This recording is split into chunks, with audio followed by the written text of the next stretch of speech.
Так, ну сегодня 30 декабря, и накопились вопросы от подписчиков в комментариях. Прежде всего хочу вас призвать сделать следующие вещи. Первое.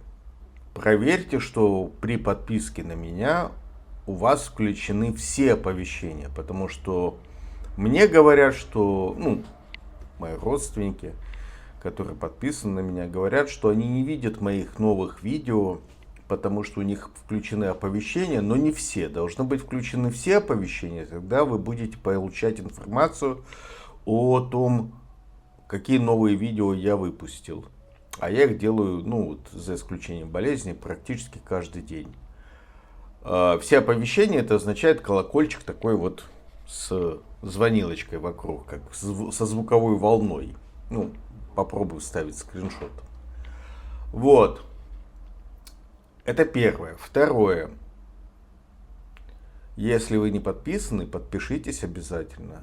И вот это уведомление включите, чтобы все были уведомления. Тогда вы будете получать от меня оперативную информацию. Я действительно для вас стараюсь. Это делаю совершенно бесплатно. Трачу свое время, потому что, я не вижу иного способа для нас добиться хоть какой-то справедливости в этом мире. И сейчас к последним новостям. Вот только что я узнал, что есть в Испании есть много некоммерческих организаций, которые помогают беженцам. Но делают они это исходя из неких бюджетов, которые выделяются им прежде всего государством. Видимо, есть какие-то еще фонды, которые что-то выделяют. Я знаю, что есть крупный банк, Кайша здесь, который тоже помогает активно беженцам, выделяют некие фонды для НКО, то есть не напрямую, а через фонды. Но основные деньги, я думаю, дают государство, и основным НКО, который помогает, является Красный Крест. Большая бюрократическая международная структура. Я полагаю, что беженцы у них ранжированы в зависимости от того, какие это беженцы. То есть, предполагаю, не могу знать точно, предполагаю, что ранжируют по странам, ранжируют по полу, ранжируют по ситуации, в смысле мама с ребенком или мужчина просто без никого, как я, например. Ранжируют, соответственно, ЛГБТ, не ЛГБТ, то есть разные, и, соответственно, в зависимости от ранжирования есть разные бюджеты. И вот я только что узнал о том, что раньше, год назад, организация, которой я благодарен за помощь, АСЭМ, в Барселоне она сидит на Арке Триумфа, так вот эта организация перестала брать людей с улицы и помогать им. То есть раньше, я видел это сам много-много раз, заходят люди с улицы и на английском или французском, иногда даже на русском, говорят, что вот так и так у нас сложная ситуация, помогите нам. И АСЭМ им как-то помогал. Мне, допустим, они помогли сформулировать мою историю беженскую и подать ее в национальную полицию. Кому-то они, наверное, и плюс они мне еще с психологом помогли. Кому-то они, наверное, помогают по-другому. И вот сейчас от другого беженца, которому тоже нужна серьезная помощь, я узнал, что все, с улицы уже нельзя к ним зайти, по крайней мере в Барселоне нельзя зайти, нельзя попросить помощь. Вот такая вот ситуация. Понимаете? И посылают в Красный Крест. А Красный Крест, хотя бы за счет того, что это большая бюрократическая структура, жутко перегруженная в Барселоне, с ними сложнее взаимодействовать, потому что они просто большие, неповоротливые бюрократы. Как и все большие организации, с ними сложно взаимодействовать, они медленные, а вам нужна помощь здесь и сейчас. Это плохая новость для тех, кто в Испании. И боюсь, что это плохая новость не только для россиян, но и плохая новость для белорусов и, вероятно, и для украинцев. То есть это еще одно подтверждение той тенденции, о которой я вам говорю с сентября месяца, когда запустил школу юридической самозащиты, где мы стараемся решать наши юридические вопросы самостоятельно, без помощи сторонних юристов, ну, или прибегая к ней, но зная, что нужно просить. Так вот, увы, подтверждаются мои слова, что программы помощи для беженцев в Испании сворачиваются. К сожалению. Такая плохая новость. Но лучше быть предупрежденным, чем не знать об этом. Поэтому, еще раз повторю, подписка обязательно, если вы смотрите это видео без подписки. И вам нужно поставить все уведомления, иначе вы не увидите мои новые видео. И, соответственно, в меру вашего желания, я надеюсь, вы поставите мне лайк и напишите комментарий, как у вас. Я знаю, что в других регионах Испании есть, Испания условно поделена между разными НКО на регионы. Где-то главную скрипку играют Красный Крест, где-то другие организации. Вот я надеюсь, что вы напишите мне в комментариях, в каких регионах как обстоит ситуация с помощью. Очень интересует регион Мадрида, потому что большой регион и много людей. Может быть, Экстремадуры, потому что наоборот, один из самых немногочисленных, малонаселенных регионов. Ля Роха, опять же. А может быть, про Бильбао, про Галисию. То есть напишите, мне интересен такой вот в комментариях срез, у кого что, как происходит. Потому что и это не праздное любопытство, ребята. Вот поверьте мне, абсолютно не хочу тратить ваше время в никуда. Вы таким образом, написав мне комментарий, сообщив, как обстоят дела в каком из регионов Испании, вы поможете таким, как вы и я. Ко мне обращаются, я не делаю это публично, не рассказываю об этом конкретных случаях, но ко мне обращаются постоянно разные беженцы, которые не знают ситуации в Испании, они приезжают в Испанию или собираются приехать в Испанию, где-то видели мое видео или мой телеграм-канал. И вот они каким-то образом нашли обо мне информацию, контакты у меня открыты, и вот они мне пишут, звонят и спрашивают, а что, а как, а куда. И я в меру своих сил им пытаюсь помочь. Поэтому я просто точка входа. Напишите мне, я буду помогать таким, как вы, таким, как я, беженцам. Будем делать общее дело. Потому что, к сожалению, давайте честно, я не знаю, где в Барселоне найти гарантированно хороших юристов /адвокатов по беженским делам. Не знаю и не смогу порекомендовать никому.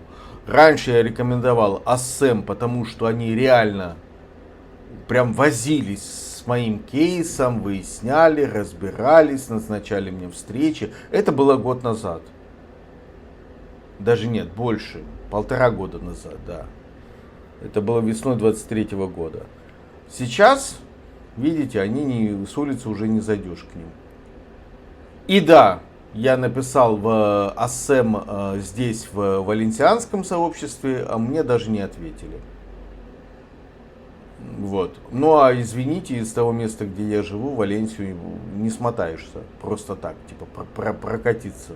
Из-за Даны, из-за вот этого вот потопа затруднено железнодорожное сообщение, а на автобусе прям жутко долго и некомфортно.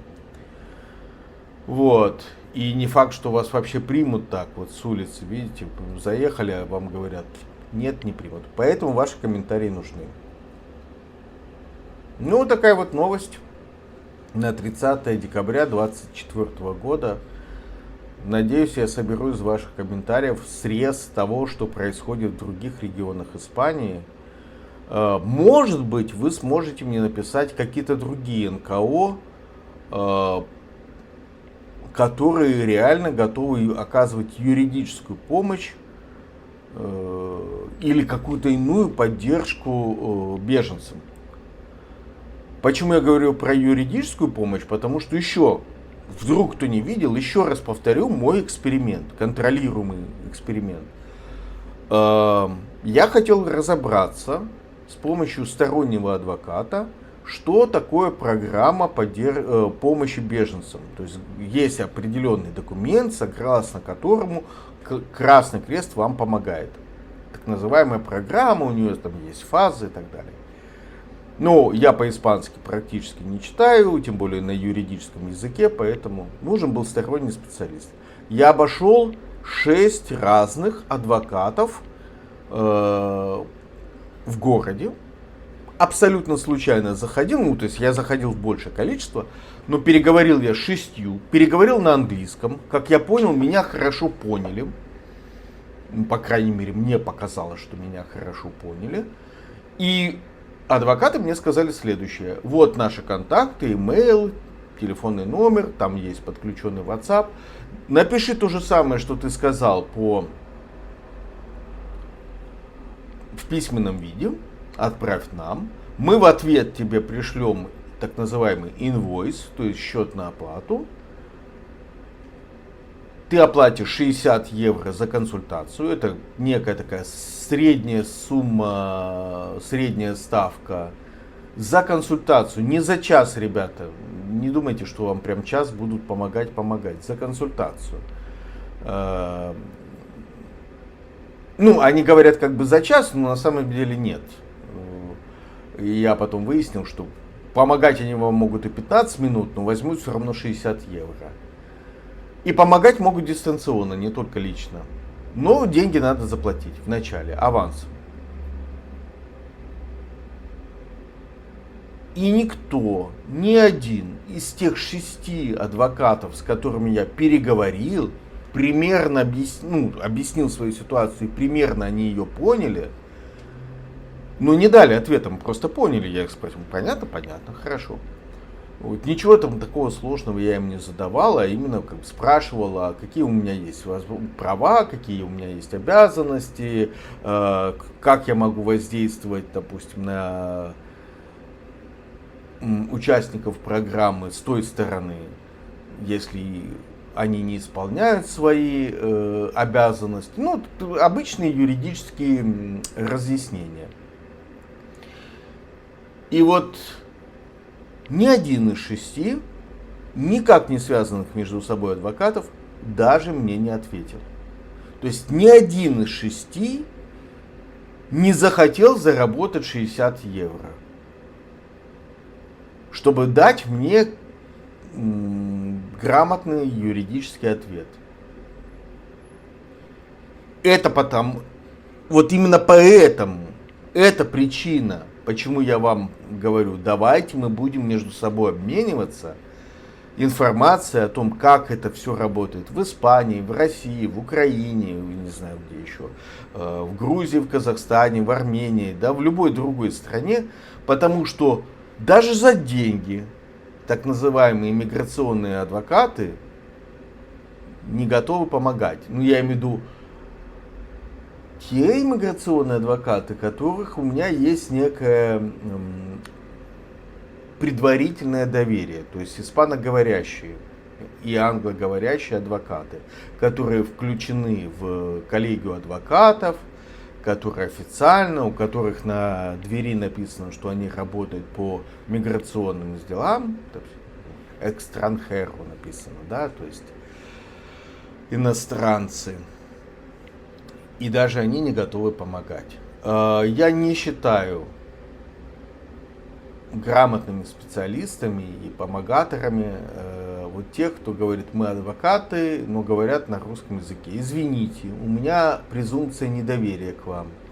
Презумпция недоверия, потому что вы пользуетесь нашим незнанием испанского языка, вы пользуетесь тем, что мы не можем пойти получить услугу на свободном рынке просто из-за языкового барьера.